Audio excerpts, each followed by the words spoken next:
ఒక్కసారి కొమ్మూరి గోల్డ్ కి కాల్ చేయండి. తాకట్లో ఉన్న మీ బంగారాన్ని విడిపించి మార్కెట్ ప్రైస్ కి వాళ్ళు కొనుక్కుని మిగతా డబ్బులు మీకు ఇచ్చేస్తారు.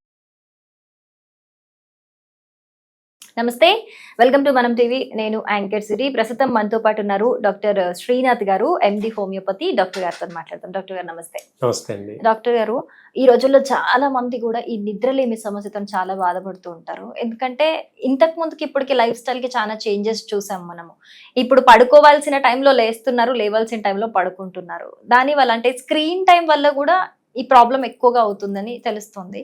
అసలు స్క్రీన్ టైం అనే కాకుండా జనరల్ గా కొంతమందికి ట్రై చేసినా కూడా నిద్ర పట్టదు. అసలు ఈ నిద్రలేమికి కారణాలు ఏంటి, అండ్ తొందరగా హ్యాపీగా నిద్రపోవాలి అని అంటే మన చిన్న టిప్స్ చెప్తారు. ముందుగా నిద్రలేమి అంటే ఏంటో తెలుసుకుందాం. అసలు నిద్రలేమి అంటే సగటున ఒక వ్యక్తి ఆరోగ్యంగా ఉన్నప్పుడు 4 నుండి 6 గంటల పాటు మంచి నిద్ర పట్టాలి. అంటే మగత నిద్ర కాకుండా, ఇంగ్లీష్ లో చెప్పుకోవాలంటే రిఫ్రెషింగ్ స్లీప్ ఉండాలి. కలత నిద్ర, మగత నిద్ర, ఇటువంటి పదాలు మనం మాట్లాడాలి. సో 4 నుండి 6 గంటలు మంచి నిద్ర పట్టింది అనుకోండి, ఇబ్బంది లేకుండా, అది సరైనటువంటి నిద్ర. ఆ 4 నుండి 6 గంటలు కూడా నిద్ర సరిగ్గా పట్టకపోతే అది నిద్రలేమి సమస్యగా మనం చెప్పుకోవచ్చు. అయితే వీటికి ముఖ్యమైనటువంటి కొన్ని కారణాలు చెప్పుకుందాం. ఇందులో ప్రధానంగా ఎక్కువగా స్ట్రెస్ వల్ల నిద్ర పట్టదండి. ఏదైనా మానసిక ఆందోళన, ఒత్తిడి అధికంగా ఉన్నప్పుడు నిద్ర సరిగ్గా పట్టదు. తర్వాత యాంగ్జైటీ, ఆందోళన తత్వం అతిగా అంటే మరీ అతిగా. ఫర్ ఎగ్జాంపుల్, రావాలనుకున్న పిల్లలు ఇంటికి సరైన టైంకి రాలేకపోవడము, హోంవర్క్ కంప్లీట్ కాలేకపోవడం, ఇలాంటి చిన్న చిన్న, రేపు ఉదయాన్నే ఆఫీస్కి వెళ్ళాలి, 9ంటికి ఆఫీస్కి వెళ్ళాలి, ఇప్పుడే ఆందోళన స్టార్ట్ అవుతుంది కొంచెం. ఇలాంటి ఆందోళన తత్వం అధికంగా ఉండడం మూలంగా కూడా నిద్ర పట్టదు. దాంతోపాటు గ్యాస్ట్రిక్ సమస్య అధికంగా ఉన్నప్పుడు, ముఖ్యంగా గాల్ బ్లాడర్లో రాళ్ళు లేదా లివర్ వాపు, హెపటైటిస్ అంటాము, ఇలా లివర్ వాపు సమస్య, కాలేయ సంబంధిత సమస్యలతో బాధపడుతున్నప్పుడు నిద్ర అనేది సరిగ్గా పట్టదు. ఇక 4వది, నొప్పులు అధికంగా బాధపడుతున్నప్పుడు. శరీరంలో కీళ్ళ నొప్పుల్లో పలు రకాలుగా ఉంటాయి. గౌట్ అనేటువంటి కీళ్ళ నొప్పి అంటే శరీరంలో యూరిక్ యాసిడ్ అనేటువంటి ప్రోటీన్ బాగా పెరిగినప్పుడు ఈ గౌట్ అనేటువంటి కీళ్లవాతం వస్తుంది. ఈ గౌట్ అనే కీళ్లవాతం వచ్చినప్పుడు ఎటుపక్క తిరిగి పడుకుంటే అటుపక్క జాయింట్స్ అన్ని కూడా పెయిన్ఫుల్గా మారుతాయి. ఉదాహరణకు ఈ నొప్పి ఉందనుకోండి, ఇటుపక్క తిరిగి పడుకుంటే భుజం నొప్పి, మోచేయి నొప్పి, మణికట్టు నొప్పి, వేళ్ళు నొప్పులు అంతా. సో శరీరంలోని ఒక వైపు భాగాలన్నీ నొప్పితో కూడుకొని ఉంటాయి. దీనివల్ల అటుపక్క తిరిగి పడుకోవడం వల్ల విపరీతమైనటువంటి నొప్పి ఉండడం మూలంగా నిద్ర అనేది సరిగ్గా పట్టదు. ఇది కాకుండా ప్రెగ్నెన్సీ సమయంలో కూడా నిద్ర పట్టదండి. ప్రెగ్నెన్సీలో ఉన్నప్పుడు మహిళ సుమారుగా 8 నుండి 10 కిలోల వరకు బరువు పెరుగుతారు. అది హెల్తీగా బరువు పెరగడం. ఇలా బరువు పెరిగినప్పుడు కొంచెం హార్మోన్లు ఇంబ్యాలెన్స్ అవుతుంది. తద్వారా కూడా నిద్రలేని సమస్యతో బాధపడచ్చు. ఇవి కాకుండా ఇంకా చాలా ఉంటాయండి, ముఖ్యమైనవి మాత్రం మనం చెప్పుకుంటున్నాం.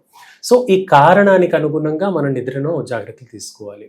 స్ట్రెస్ని తగ్గించుకోవడము, పడుకోవడం అనేది భోజనం చేసిన తర్వాత పడుకోవడానికి కనీసం 1 గంట నుంచి 1.5 గంటల వ్యవధి గ్యాప్ ఇవ్వాలి. అలాగే సాయంత్రం 7 దాటిన తర్వాత టీ, కాఫీల వాడకం ఏమైనా ఉన్నట్లయితే దాన్ని తగ్గించుకోవాలి. మంచినీళ్ళు మినిమంగా తీసుకోవాలి. ఉదయం నుంచి సాయంత్రం వరకు 4 లీటర్లు తీసుకుంటే, రాత్రి సమయంలో అంటే రాత్రి 7 తర్వాత 1/2 లీటర్ లేదా 1/4 లీటర్, అలా అంటే సూర్యాస్తమైన తర్వాత వాటర్ ఇంటేక్ అనేది తగ్గించుకోవాలి. ఈ రకంగా చేయడం అనేది కొన్ని చిన్నపాటి మనం జాగ్రత్తలు తీసుకోవాలి. ఇక వీటికి మనం ఎన్నో రకాల హర్బల్ కావచ్చు, హోమియో రెమెడీస్ కూడా మనం ప్రయత్నించవచ్చండి. హోమియోపతిలో మనం చూసుకున్నట్లయితే పాసిఫ్లోరా అనేటువంటి మొక్క ఉంటుంది, ప్లాంట్. ఇది మనకు చాలా చోట్ల అవైలబుల్గా ఉంటుంది. ఈ పాసిఫ్లోరా అనేటువంటి మొక్క యొక్క ఎక్స్ట్రాక్ట్ లభిస్తుంది మనకు. ఎటువంటి హోమియోపతి షాపులో అయినా దీని యొక్క లిక్విడ్ లభిస్తుందండి.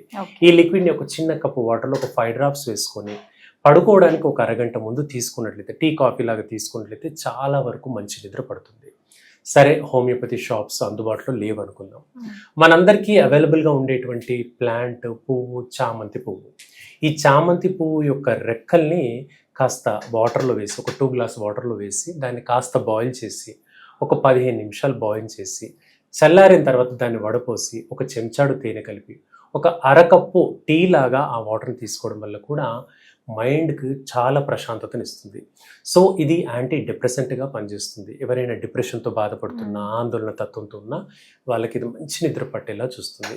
ఇలాంటి చిన్నపాటి జాగ్రత్తలు తీసుకుంటూ పెద్దగా నిద్ర మాత్రలు జోలికి వెళ్లకుండా ఈ జాగ్రత్తలు తీసుకుంటే మన ఆరోగ్యం మన చేతుల్లోనే ఉంటుందండి. రైట్, చాలా ఈజీగా అందుబాటులో ఉండే రెమెడీస్ చెప్పారు డాక్టర్ గారు. Thank you so much.